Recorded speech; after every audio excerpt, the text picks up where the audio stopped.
আসসালামু আলাইকুম ও রহমতুল্লাহ। প্রিয় দর্শক, আজকে আলোচনা করব ইসলাম ধর্মে আলেমদের মর্যাদা নিয়ে।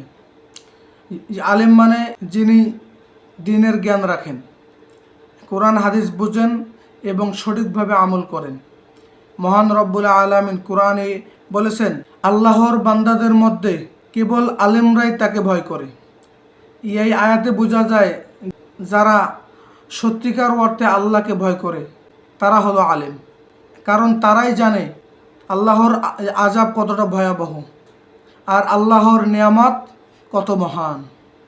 রাসূল সাল্লাল্লাহু আলাইহি ওয়াসাল্লাম বলেন, আলেম ও আবেদের মধ্যে পার্থক্য হলো যেন চাঁদের তুলনায় অন্যান্য তারকা, অর্থাৎ একজন আলেমের জ্ঞান ও প্রভাব অনেক বেশি।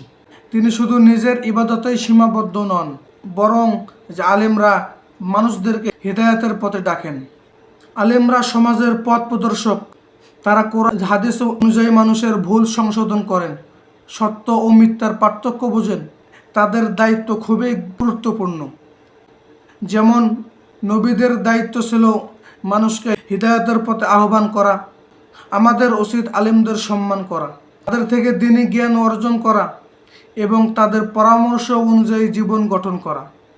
কোনো আলেম যদি কোরআন ও হাদিসের বিরুদ্ধে কিছু বলে তাহলে অবশ্যই বুঝে শুনে যাচাই করতে হবে, কিন্তু সাধারণভাবে আলেমদের অসম্মান করা, তাদেরকে নিয়ে ঠাট্টা বিদ্রুপ করা বড় গুনাহ। আলেমরা হচ্ছে দ্বীনের বাতি, তারা না থাকলে অন্ধকার বেড়ে যাবে। তাই আমাদের উচিত আলেমদের সাথে ভালো ব্যবহার করা, তাদের থেকে শেখা এবং দ্বীনের ব্যাপারে তাদেরকেই অনুসরণ করা। আল্লাহ আমাদের সবাইকে সঠিক জ্ঞান অর্জন ও আলেমদের যথাযথ সম্মান করার তৌফিক দান করুক। ভিডিওটি ভালো লাগলে অবশ্যই লাইক, কমেন্ট, শেয়ার করবেন এবং অবশ্যই চ্যানেলটিকে সাবস্ক্রাইব করে পাশে থাকবেন। ধন্যবাদ।